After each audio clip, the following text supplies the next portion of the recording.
Jadi ada sunnah untuk pendidikan keluarga. Nanti kalau kita mau bikin kurikulum itu, setiap orang tua itu mesti mengarahkan anak yang dititipkan oleh Allah, diarahkan kehidupannya mau pola seperti apa, mau dibentuk bagaimana.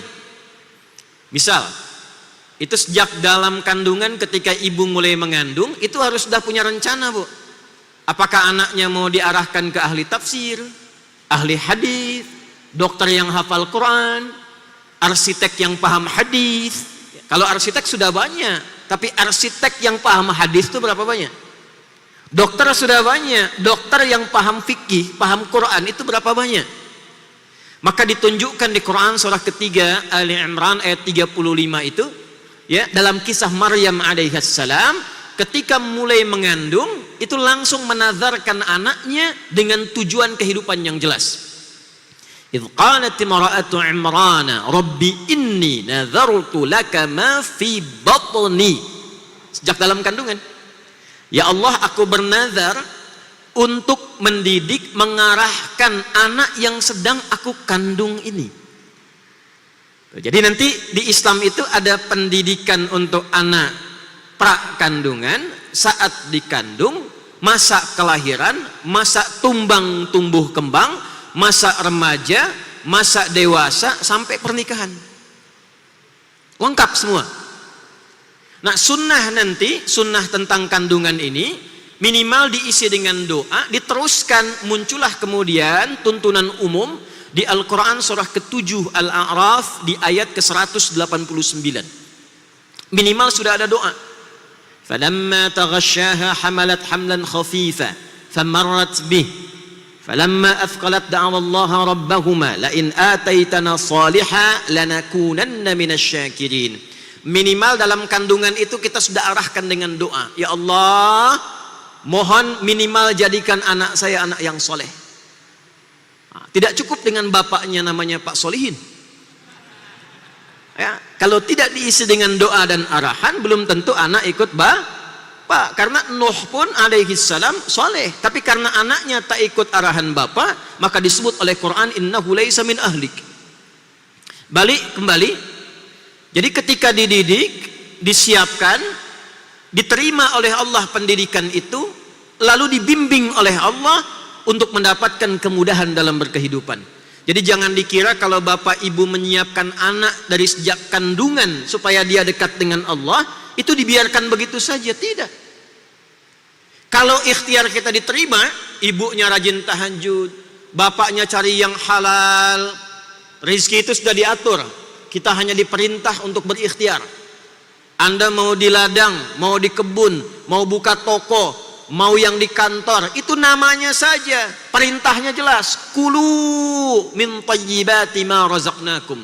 Kalau kita mau kerjakan, kata kerjanya kulu fi'il amr, perintah kerja, yang penting kerja. Kalau kita mau bergerak, rezeki diturunkan. Namanya boleh berbeda, tapi aturannya sama. Ketika kita menuntut rezeki kepada Allah, mengikuti perintah Allah dengan berikhtiar, maka rezeki dicurahkan. Bapak cari yang benar, cari yang halal, ibu tingkatkan ibadah, diterima oleh Allah. Perhatikan jawabannya. Ali Imran ayat 37-nya. Fataqabbalaha rabbuha biqabulin hasanin wa ambataha nabatan hasana.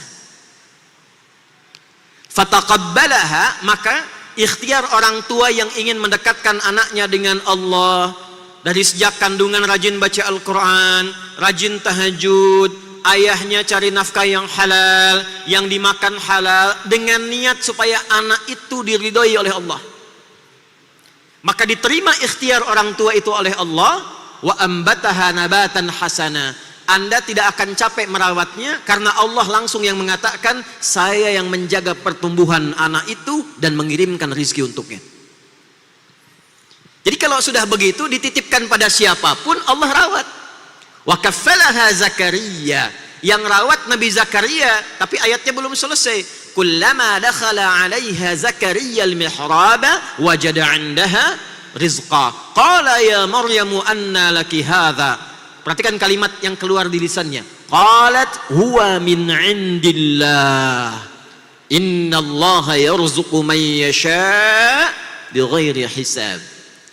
Yang rawat orang lain, tapi yang kirimkan rizkinya, yang menyiapkannya, yang mengarahkannya, yang menjaganya Allah. Dikonfirmasi oleh Zakaria, Maryam dari mana semua nikmat ini? Anak yang dididik, dikenalkan, didekatkan dengan Allah, maka keluar di lisannya kalimat Allah. Saya pernah lihat video lawas, ada anak kecil kurang lebih 2-3 tahun akan disuntik karena takut jarum, lalu dia protes. Yang keluar di lisannya, astagfirullah, astagfirullah, ya Allah. Kenapa? Karena yang sering diperdengarkan Allah, kalimat thayyibah, subhanallah, astagfirullah. Ketika kalimat Allah dilekatkan di telinganya sampai ke hatinya, menembus arasy, Allah yang rawat anak itu. Kami pernah diminta oleh Duta Besar Saudi untuk menjadi Amirul Hajj tahun 2018. Pimpin satu pesawat kurang lebih 350 orang.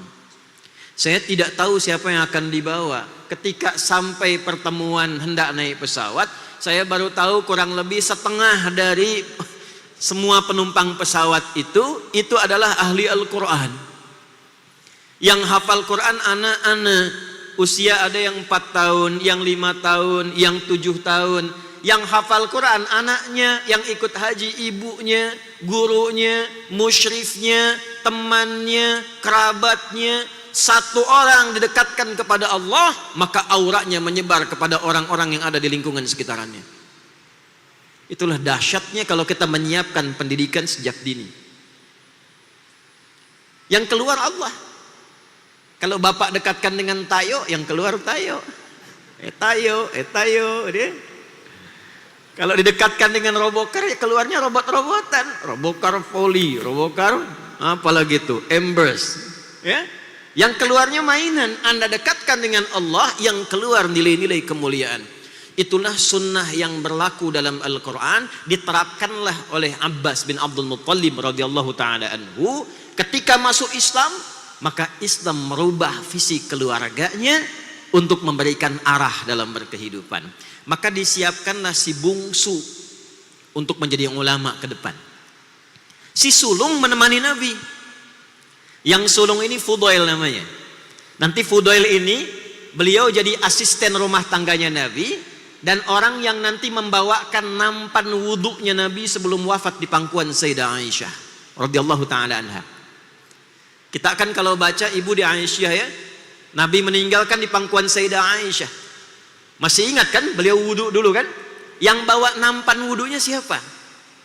Itulah Fudail, anak sulungnya dari Abbas.